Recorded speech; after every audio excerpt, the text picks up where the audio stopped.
ओम शांति 5/5/2022। आज की मुरली से मनन चिंतन। हम शिव बाबा के पास तब जाते हैं जब हम उनको पहचान लेते हैं, नहीं तो हम उनके पास जा नहीं सकते। शिव बाबा का शरीर नहीं है, इसलिए उनका कोई दुश्मन बन नहीं सकता और आत्मा को कोई मार काट नहीं सकता। जो शिव बाबा को यथार्थ रीति जानते हैं, उनको ही राज्य भाग्य मिलता है। उनके राज्य भाग्य को ना कोई जला सकता है और ना कोई डुबा सकता है। शिव बाबा हमें ऐसा बनाते हैं कि शरीर होते भी हमें कोई दुख ना हो सके। हमें शरीर होते भी कोई दुख ना हो, तो हमें ऐसे बाप की मत पर चलना चाहिए। शिव बाबा ज्ञान का सागर है। वह हमें ब्रह्मा द्वारा सभी वेद शास्त्रों का सार सुनाते हैं। ब्रह्मा शिव बाबा का बच्चा है। शिव बाबा है राइटियस और रावण है अनराइटियस। यह एक खेल बना हुआ है। गुरु आदि सब हठयोगी हैं, वह घर बार छुड़ा देते हैं। शिव बाबा घर बार नहीं छुड़ाते। शिव बाबा सिर्फ कहते हैं पवित्र बनो। सिर्फ ये एक जन्म पवित्र बनना है। पवित्रता के लिए बहुत अत्याचार होंगे, परंतु हमको डरना नहीं है। अगर पतित बनेंगे तो पतित होकर मरेंगे, और अगर पवित्र बनेंगे तो स्वर्ग की बादशाही मिलेगी। राधे कृष्ण ही लक्ष्मी नारायण बनते हैं। जगदम्बा ही सरस्वती है, जो ब्रह्मा की बेटी है। उनकी बहुत पूजा होती है, क्योंकि वह पुरुषार्थ कर निर्विकारी बनी, पवित्र बनी।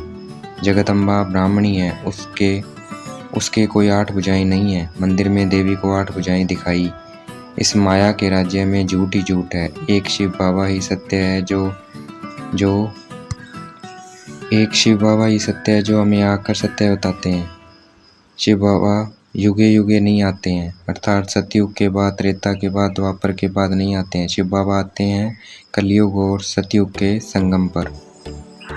शिव बाबा कछमछ अवतार, 12 अवतार नहीं लेते हैं। शिव बाबा कण कण में नहीं है। हम आत्माएं भी कण कण में नहीं है, तो फिर परमात्मा कैसे हो सकता है? मनुष्य जानवर आदि अनेक योनियों में जन्म नहीं लेता है। हम 84 लाख योनियों की गिनती भी नहीं कर सकते। शिव बाबा हमें सत्य बताते हैं 84 जन्म होते हैं, 84 लाख नहीं होते हैं। तो ये हमें खुद जज करना है कौन सच बोल रहा है। माया सब कुछ असत्य बताती है, शिव बाबा सब कुछ सत्य बताते हैं। तो हमें जज करना है गुरु गुसाई सत्य है या शिव बाबा सत्य है। गॉड इज ट्रुथ कहा जाता है, गुरु गुसाई आदि इज ट्रुथ नहीं कहा जाता है। गुरु गुसाई आदि ट्रुथ नहीं कहा जाता है। मनुष्य पतित है, तभी पवित्र देवी देवताओं के आगे माथा झुकाते हैं। उनकी पवित्रता के आगे माथा झुकता है, ऐसे नहीं वो कोई चमत्कार करते हैं। शिव बाबा हमें फिर से हमें पुरुषार्थ कराकर पवित्र बना रहे हैं, विश्व का मालिक बनाते हैं। तो हमें पुरुषार्थ करना चाहिए। जो शुद्ध और पतित से ब्राह्मण बनता है, वही फिर देवता बनता है। पवित्र ब्राह्मण ही इस यज्ञ की संभाल कर सकते हैं। आफतों के समय यज्ञ रचा जाता है। अब हम दुनिया में आफतें देख भी रही हैं, तो इस भगवान द्वारा रचे हुए यज्ञ में देह सहित सब चीज़ों की आहुति देनी है।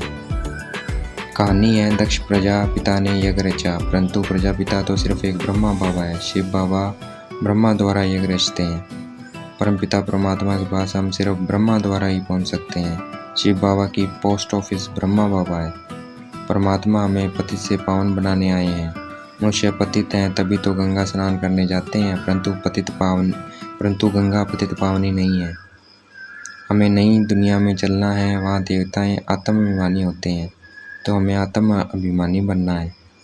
आत्मा का ज्ञान किसी भी मनुष्य में नहीं है। सिर्फ सन्यासी कह देते हैं आत्मा सो परमात्मा, और आत्मा ब्रह्म तत्व में लीन हो जाती है। ऐसी बातें सुनते सुनते हम इतने दुखी पतित बन गए हैं। अब शिव बाबा ने कहा है, अपने को आत्मा समझ मुझे याद करो, उसका अनुभव करना है। क्या मुझे सुख का अनुभव हो रहा है? भ्रष्टाचारी उनको कहा जाता है जो विकार से पैदा होते हैं। 5000 वर्ष सृष्टि का चक्कर चलता रहता है, ना ही इसकी आदि है ना ही अंत है। प्रलय की कोई बात नहीं है। शिव बाबा को बम बम महादेव कहते हैं, अर्थात शंख ध्वनि, अर्थात ज्ञान ध्वनि से हमारी झोली भर दो, अर्थात नॉलेज से हमारी बुद्धि भर दो। आत्मा में संस्कार रहते हैं। आत्मा ही पढ़कर इंजीनियर, बैरिस्टर आदि बनती है। आत्मा ही पुनर्जन्म देती है। अपने को आत्मा समझ शिव बाबा को याद करेंगे तो स्वर्ग की बादशाही मिल जाएगी। हम शिव बाबा के लिए अंगूर आदि फल लेकर जाते हैं, वह हम खुद ही खाते हैं, शिव बाबा नहीं खाते हैं, क्योंकि शिव बाबा अभोक्ता है अर्थात खाते नहीं हैं।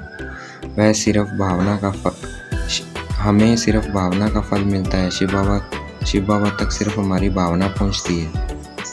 आज की मुरली का वरदान, बुद्धि को बिजी रखने की विधि द्वारा व्यर्थ को समाप्त करने वाले सदा समर्थ भव। आज की मुरली का स्लोगन, दुखों की दुनिया को भूलना है तो परमात्मा प्यार में सदा खोए रहो। अच्छा, ओम शांति। शुक्रिया मीठे बाबा, शुक्रिया।